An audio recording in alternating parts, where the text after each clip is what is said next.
नमस्कार जय जगन्नाथ ओंकार एजुकेशन आम स्कूल कार्यक्रम चैनल को आपन को स्वागत।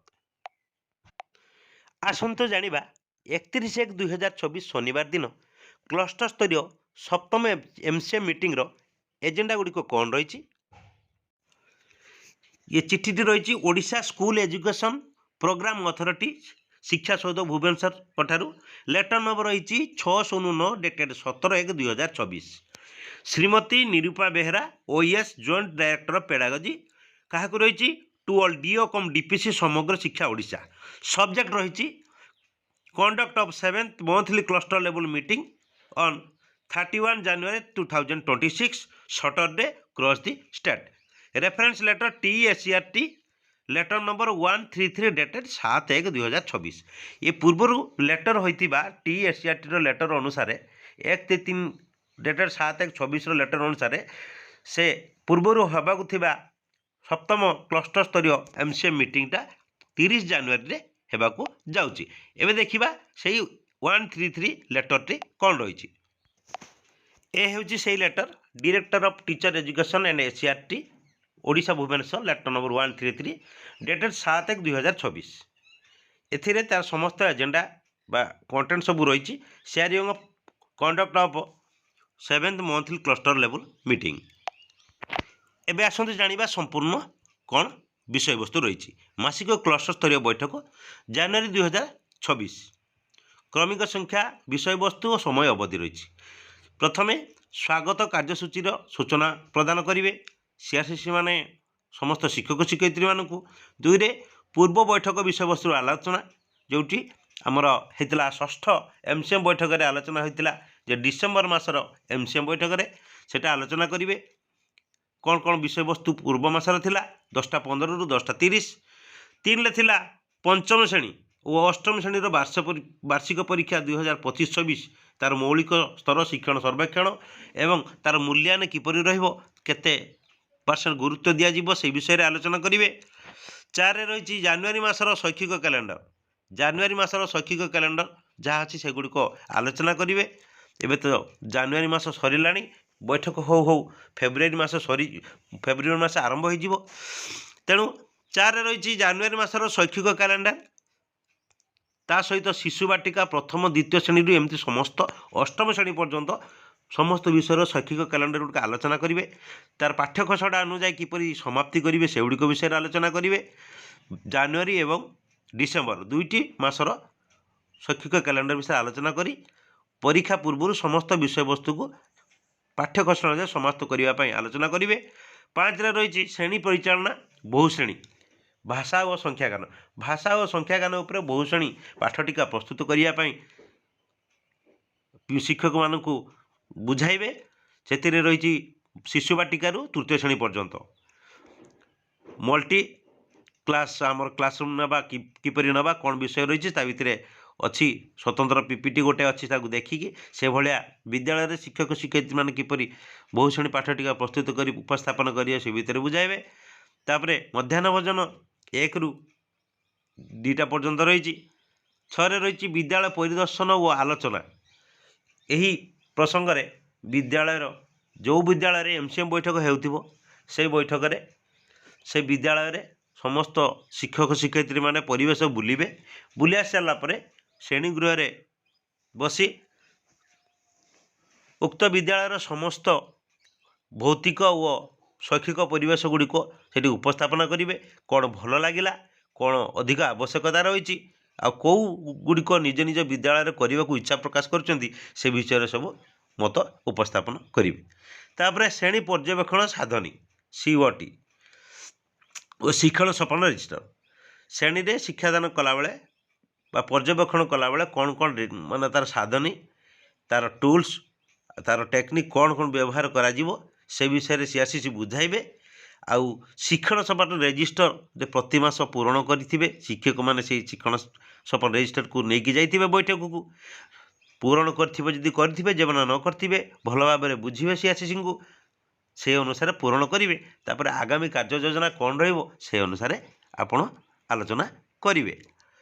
तापर जिला भित्तिक शैक्षिक आलोचना जिला भित्तिक शैक्षिक आलोचना तो कौन रही भितर सीआरसीसी मैंने आपको बुझाइबे ଆପଣଙ୍କୁ ପ୍ରଶ୍ନ ପଚାରିବେ, ଆପଣ ସେଠି ପ୍ରଶ୍ନ ପଚାରି ସମ୍ପୂର୍ଣ୍ଣ ଭାବରେ ବୁଝି ବିଦ୍ୟାଳୟକୁ ଯିବେ। ତାପରେ ସଂକ୍ଷେପଣରେ ଏଇ ଅଧିବେଶନ ଏଇ ବୈଠକରେ ଆପଣଙ୍କୁ କେଉଁ ଜିନିଷ ନୂଆ ଲାଗିଲା, କେଉଁ ଜିନିଷ ଭଲ ଲାଗିଲା, ସେ ବିଷୟରେ ଆପଣ ମତାମତ ଦେବେ। ସେଇଟା ହେଉଛି ସଂକ୍ଷେପଣ। ଏ ଥିଲା ଆଜିର ଆମର ସପ୍ତମ MCMର ବିଷୟବସ୍ତୁ। ଟିକେ ନଜର ପକାଇ ଦିଅନ୍ତୁ, ଆଉ ସବୁ ତା ଭିତରେ ଅଛି। ମୁଖ୍ୟ ବିଷୟ ରହିଛି ଏଟା ପଞ୍ଚମ ଅଷ୍ଟମ ଶ୍ରେଣୀ ବାର୍ଷିକ ପରୀକ୍ଷା। ସେ ମୂଲ୍ୟାୟନରେ ଦିଆଯାଇଥିବା ଗୁରୁତ୍ୱ ଉପରେ ସେ ଆଲୋଚନା କରାଯାଇଛି ଯେ ପଞ୍ଚମ ଶ୍ରେଣୀ ଓ ଅଷ୍ଟମ ଶ୍ରେଣୀର ଚଳିତ ଶିକ୍ଷାବର୍ଷରେ ଅଲଗା ଅଲଗା ସବୁ ମାର୍କିଂ କରାଯିବ। ତାପରେ ସର୍ବଶେଷରେ ତାକୁ କାଲକୁଲେସନ୍ କରି ତା ଭ୍ୟାଲୁଏସନ୍ ବାହାରିବ।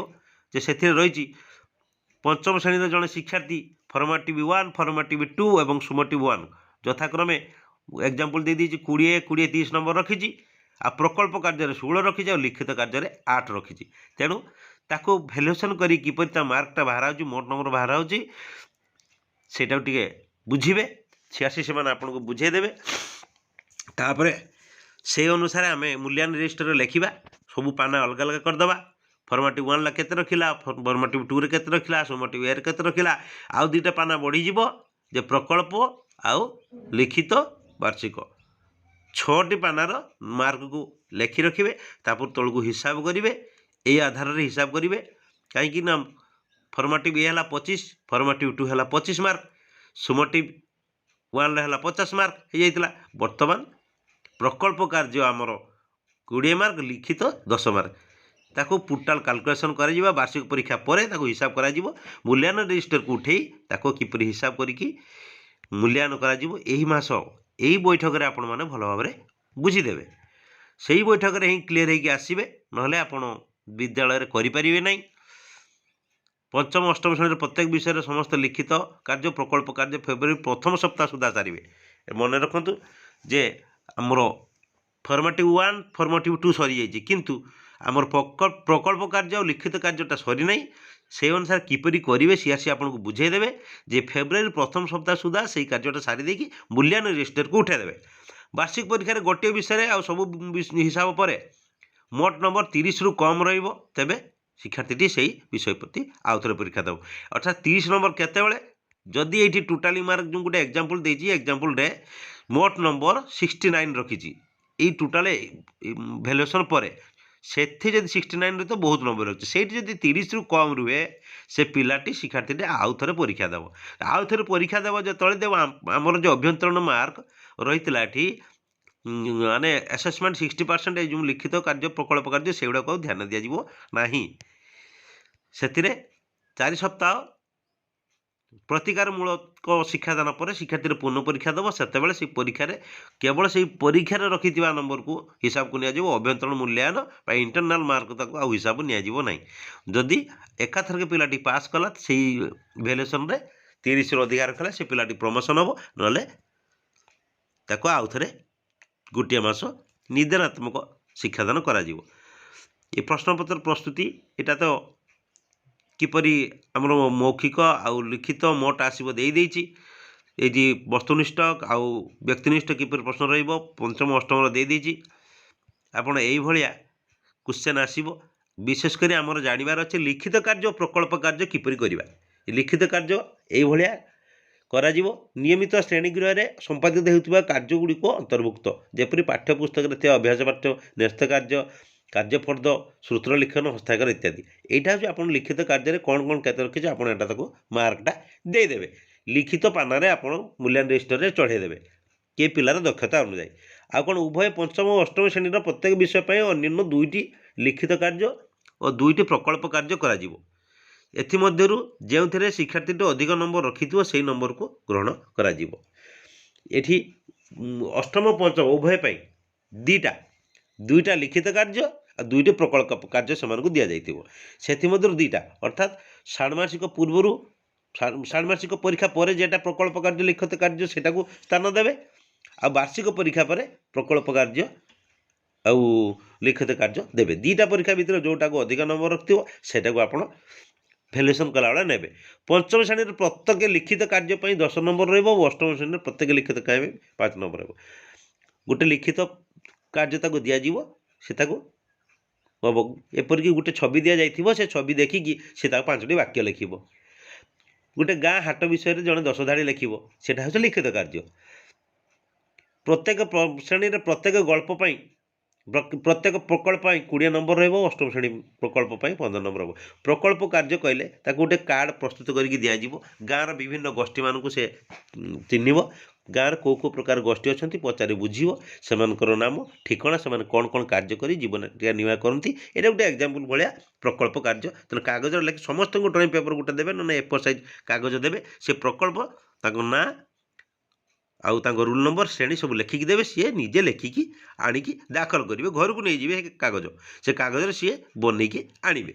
से अनुसार आप मार्किंग करेंगे। वार्षिक परीक्षा में अभ्यास प्रश्न पूर्वर दे दि जाए।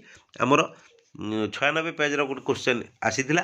से नमूना प्रश्न को पिला नियमित करवा, से भाया परीक्षार आसो। आम से अनुसार बर्तमान मार्च मास पर्यंत आम शिक्षादान जारी रखा, जहाँफल कि पिलाटी आउ 30 मार्क रु कम जमी न रखे आमको न नैदानिक कार्य शिक्षादान करने को पड़ो। ये मौलिक स्तर सर्वेक्षण foundational literacy foundational learning study 2026 जो रही परख NCERT द्वारा नमूना विद्यालय गुड़िक फेब्रुआरी मार्च 26 सर्वेक्षण करा। तृतीय श्रेणी भाषा गणित विषय सर्वेक्षण करा। ये परख जेपरी नाश होता से भाया सर्वेक्षण करा। ये हूँ जो शैक्षिक कैलेंडर रही प्रथम रु तृतीय श्रेणी, आपण मैंने प्रथम रु अष्टम श्रेणी पर्यंत आलोचना करें। किसी असुविधा नहीं। शिक्षक मान बुझाइबे जे परीक्षा पाखे आसूची, समस्ते पाठ्यक्रम अनुजाई शैक्षिक कैलेंडर गुड़िक सारे। तापर शिशु बाटिका पर्यंत आमर ये मल्टी क्लासरूम रही, बहुत श्रेणी शिक्षादान भितर रही। ये देखा जाऊनी। आपण ट्रेनिंग रे आपण लिंक दिखाई, से लिंक रे आप देखिपारे डिस्प्ले बोर्ड रे आराम से भल भाव। आज आम जानिले 31/1/2026 शनिवार दिन क्लस्टर स्तरीय सप्तम MCA मीटिंग रे कौन कौन एजेंडा रही। वीडियोटे जदि इनफर्मेटिव मन होता है, ओंकार एजुकेशन आम स्कूल कार्यक्रम चैनल को लाइक शेयर करने सहित सब्सक्राइब करने को केबे भूलिबेनी। आज रोची नमस्कार।